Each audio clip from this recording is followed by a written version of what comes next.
And as I looked at my life, I asked myself a question. And I want to ask you a question. How many of you know if you had your life to live over again, you could have done more than what you've done thus far? Raise your hands, please. Now, that proves the point of what we do, what we accomplish, what we produce in life is only a tip of the iceberg of what's possible for us. I want you to think about some major goal that gives your life a sense of meaning right now. Something that gives your life a sense of meaning. Something that will give your life a sense of purpose and direction. Some personal goal that you'd like to achieve. Something that gives your life meaning right now. And some career goal, some financial goal that you'd like to achieve. And your social contribution. Horace Mann said we should be ashamed to die until we've made some major contribution to humankind. What's your goal? What's your dream? What is it you want to do with your life? Dr. Joelle Martin said something that I love. She said, what would the world be like if everybody lived their dream? Here's what I've found about life. It's not as complicated as I used to make it. I think that life is about dreams and stories. Everything that exists, the world at one time was barren, but everything that exists, hotels, planes, they weren't here. Everything that we see every day, computers, all of the things that we see, someone had a dream. Someone had a dream of a person standing on stage and their voice being amplified so they don't have to scream and yell and can be heard by thousands. Someone had that dream of how to transport us from one place to the other quickly and safely. The clothes you have on, where you're now seated, all came out of somebody's dream, the world's greatest achievement. What is your dream? I said that you have something special. I didn't say that just to be kind. I said it because it's true. You are God's chosen vessel. You were chosen, 1 out of 400 million sperm. You have something in you that when you were chosen, when you showed up, there's something in you that if you don't do it, all of us will suffer. Repeat after me, please. Live full, die empty. Let's say it again. Live full, die empty.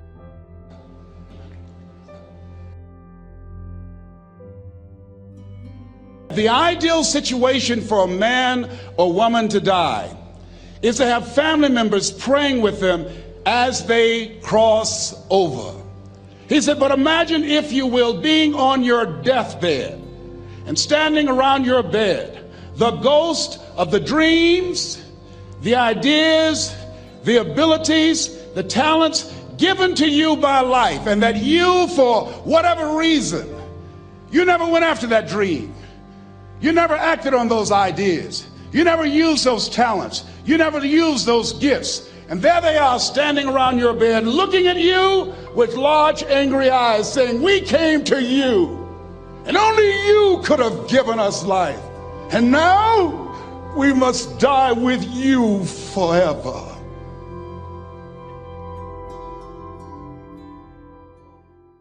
I was riding with a friend the other day, and I know this friend of mine who has been working on a job where she's been miserable for a long time. She was telling me about how she was miserable on the job and how she was so unhappy. So I said, if it's that stressful and if it's causing you that much pain, I say, why don't you just quit and do something else? And she said something that really put her in the chorus line with a lot of other people. She said, I would, but. And then I started thinking about that. I said, let me take a poll. So I started talking to other people, and I would ask them what they were doing. And I said, but is that your passion? And they would say no.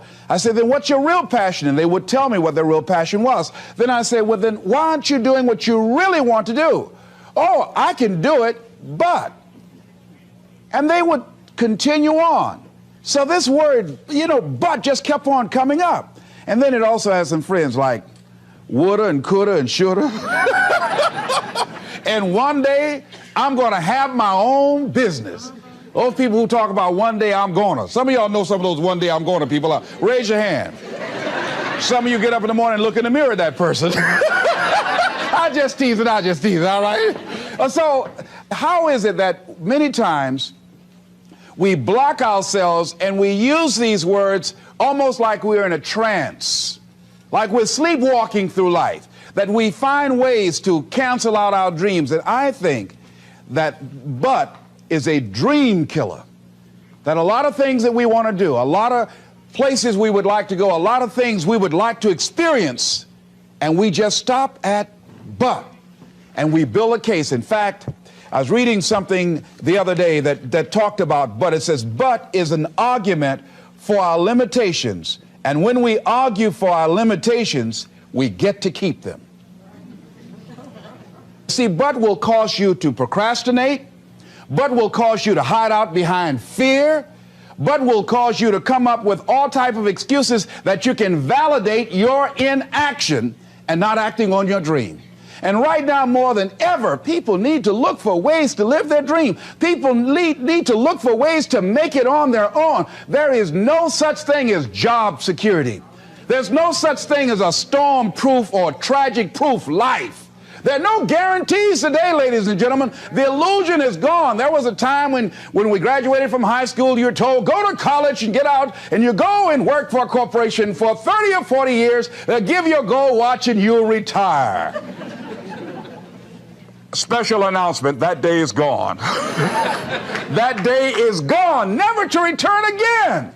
So instead of people living in fear, feeling stressed out, feeling powerless, feeling like victims, I think it should be a time that we need to begin to look at ways that we can become an active force in our own lives. Look at ways when we can decide to take charge of our own destiny. Look at ways when we can decide to design a life of substance and begin to truly live our dreams.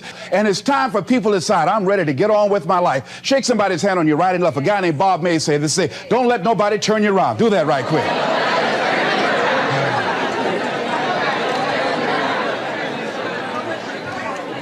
Now, you know, a lot of people say, I'm going to live my life one day when things get right. When I get all my bills paid. When I get my feet on the ground. I say, what have you been walking on? See, there are no problem-free moments. A guy named Dimples had a record one time called, If It Ain't One Thing, It's Another. And I say, if it ain't one thing, it's 12 others.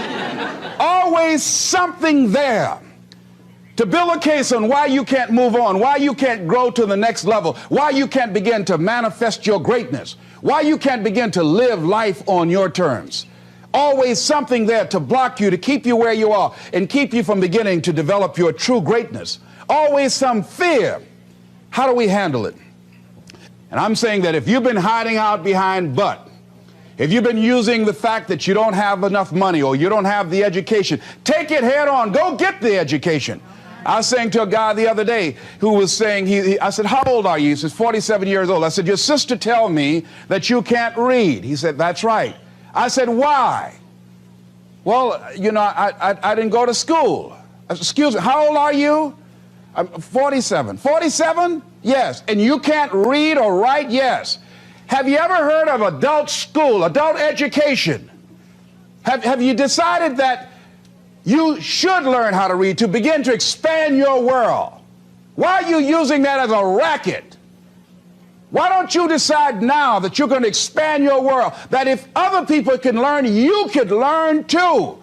Well, it's hard for me. Have you been and sit in a class yet? Have you signed up yet? No, I haven't. See, a lot of people say no, ladies and gentlemen, to things, and they don't even know what they're saying no to. They haven't even challenged themselves. He hasn't even gone to sit into a class and say, teach me how to read. Instead, it's been easier for him to go through life, he thinks, trying to play a whole con game, pretending he knows how to do something that he doesn't know how to do. And you know what? Most of us go through life like that. Most of us go through life pretending that we're satisfied where we are, pretending that everything is okay, pretending that we don't have any special goals or ambitions or desires, when really deep down inside we do really want more. But if you look at our behavior, if you judge based upon what we do, that really will tell you some true stories about people, because you have to judge a tree by the fruit it bears, not the fruit that it talks about. See, a lot of people pretend that they want more out of life, but all you have to do is watch their actions. That will tell you something. So I used to pretend that I wanted to lose weight, but how could you tell I was pretending? Watch me when I have a piece of sweet potato pie.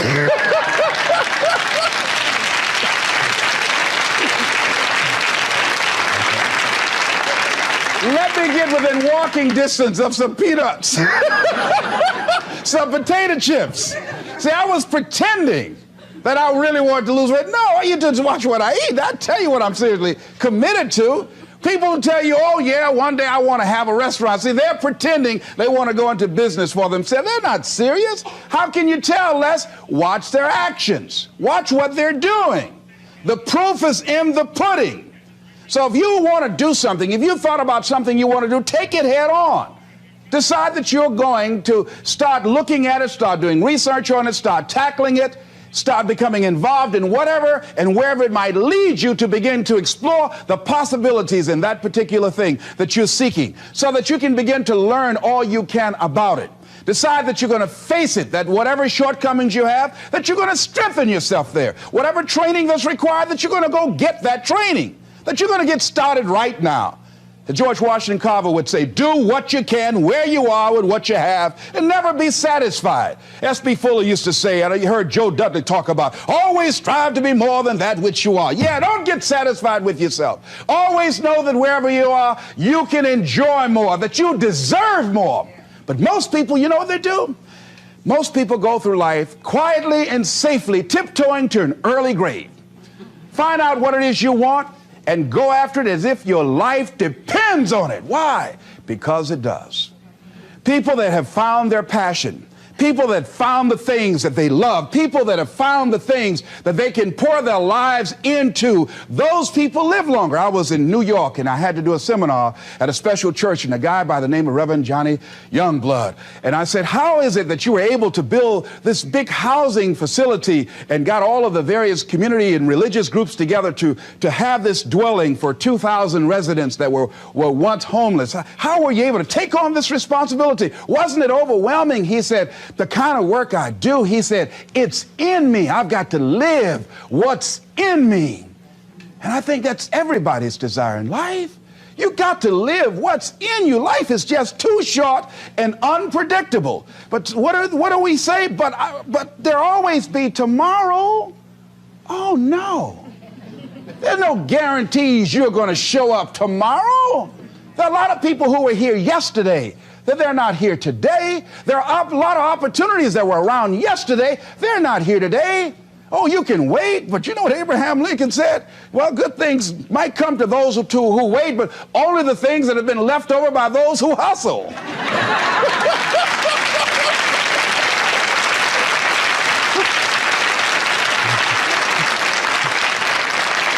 So who want to go through life picking up leftovers? You deserve much more than that. The leftovers that somebody has left you. So take it head on, begin to explore it. Here's something else. Decide to do it now.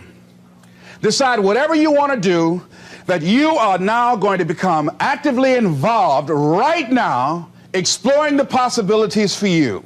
That you're going to look at it and do just a little bit of it right now. When I decided to become a speaker, I didn't just quit my job and just ran out and say, I'm a motivational speaker. No. What I did was I decided to start looking at other people that were involved in the speaking profession. I volunteered to work with some speakers so that I could learn. Whatever you want to do, get your feet wet. Gain some experience doing some volunteer work in the area and find out whether or not this thing you want to do will fit for you. A friend of mine told me he wanted to have a restaurant. I said, have you ever operated a restaurant before? He said, no. I said, well, really, you don't even know if you want one. I said, what's your expertise? What do you bring to the table? He said, I can cook real good. I said, well, what about the management side? What about the business part of the restaurant? You're not going to be cooking all the time. Somebody's got to receive the money. Who's going to manage the personnel? He said, you got it right. You got a point there. So this guy got a job in a restaurant in the evening time on a part-time basis. After doing that for a while, he said, you know what? I think I just want to be a chef. He He said after working there, people didn't show up to work. He said it's hard to find the help. People weren't responsible. The headaches, the guests were just giving him problems day in and day out. They weren't ever satisfied. He said, no, I just think I'll stick to cooking. See, you got to find out what fits for you.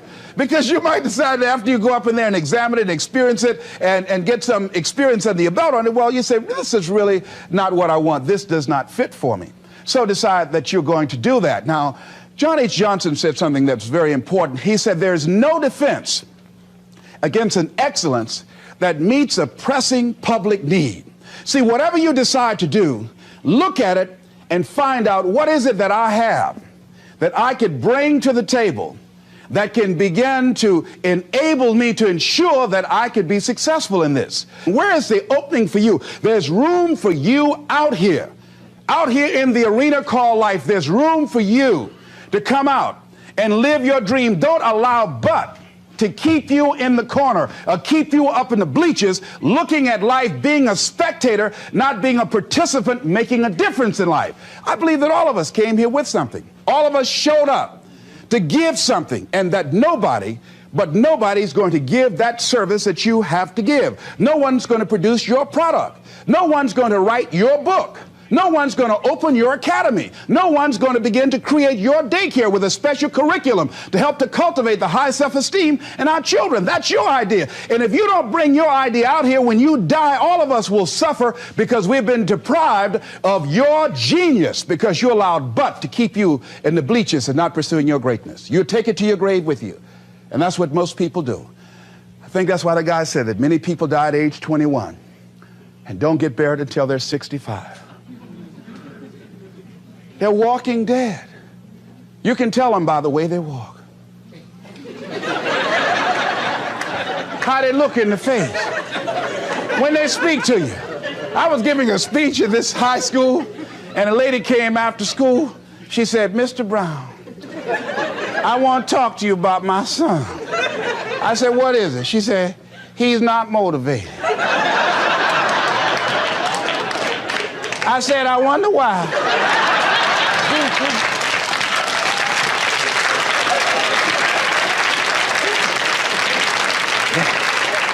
You got to have energy, ladies and gentlemen.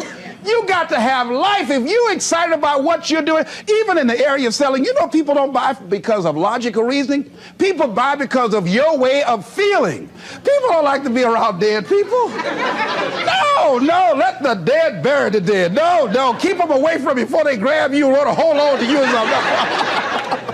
So the fact that whatever you do, you want to be excited about it. You want to have the kind of excitement that is so contagious that people want to be around you. Because whatever you're doing, whatever you talk to people about, this particular idea that you have, they're looking at you and they want to know, do you believe it? And are you the kind of person they want to be in business with? And if you're not positive, if you're not energetic, if you're not fired up about it, how can you expect anybody else to be fired up about your idea? Am I right? All right, repeat out to me, please. I'm going to be fired up about my dream. I'm going to go at it with everything I got. Shake somebody's hand on your right and left and say, you got what it takes. There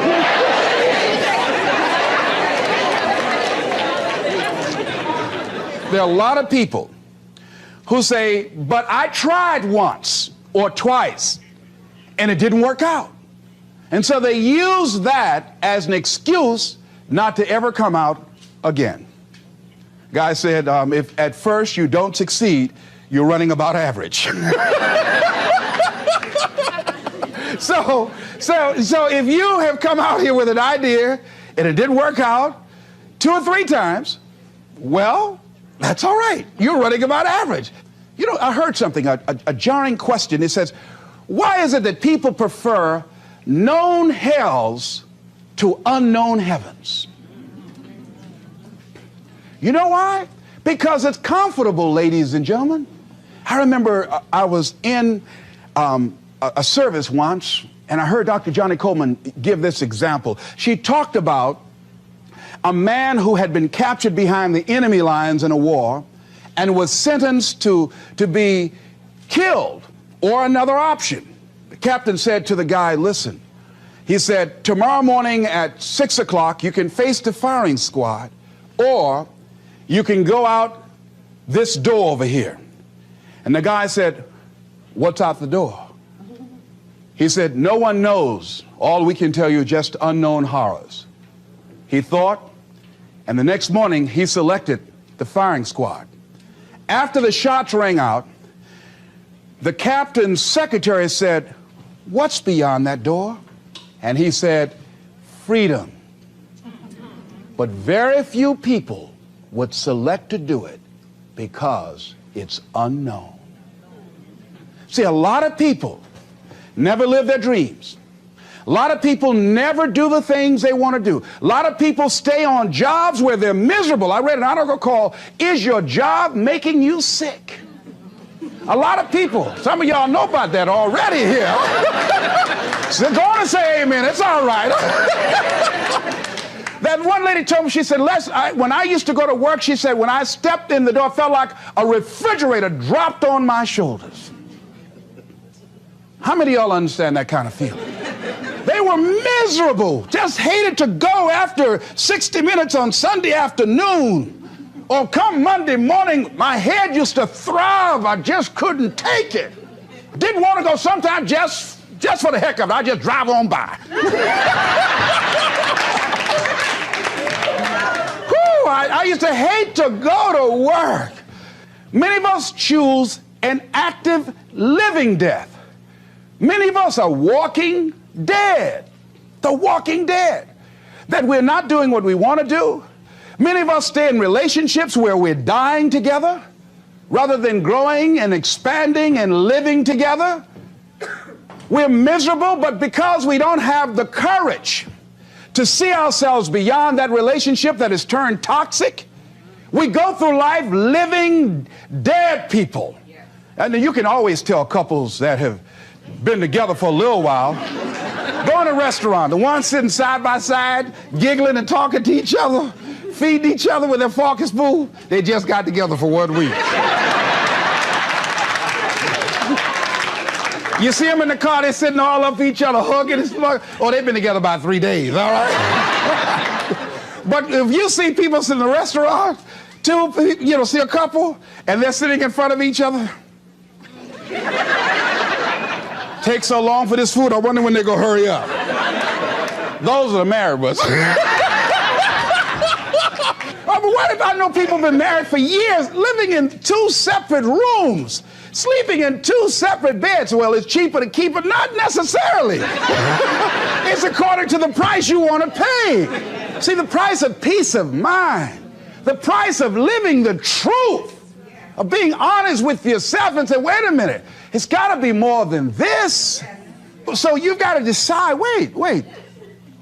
Even if things don't work out, even if I experience defeat or failure, that does not make me a failure. It's a difference between failing and being a failure. If things don't work out, if you don't produce the results you want, that's all. But don't confuse who you are with the results that you produce. I used to be a state legislator in Columbus, Ohio. And I remember once I was going to introduce some legislation on the floor, and after getting that legislation passed, a guy came up behind me, and he had some legislation that I opposed him on that.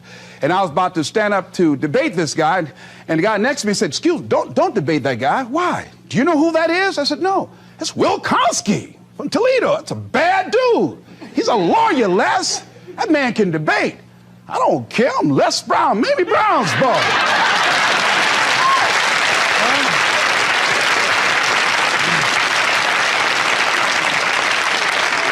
So I raised my hand, Mr. Speaker. He said, the gentleman from the 29th House District? I said, yes, sir. To tell the gentleman I'd like to take him on.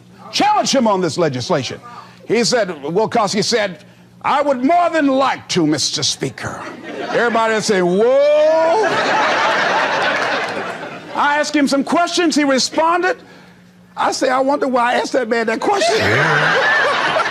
Wilkowski wore me out. I mean, I was so embarrassed, I just limped back to my room with my yes, I can attitude. However, here's what I learned. When you win, see, if I win a debate, I win because of what I know. When I lose because what I don't know. So I had to check out, what is it that I did not know? I wasn't prepared. I did not do enough research. I did not do my homework. So he handled me like he wanted to. So I came back again. I waited on some other legislation, did my homework, but he was more than able to take me out again. But pretty soon, each time it would become a little bit more difficult and a little bit more difficult. And the older guy said, would you argue in behalf of this legislation for me? I said, sure. I started volunteering to do work in the legislative committees for the older guys. I said, absolutely.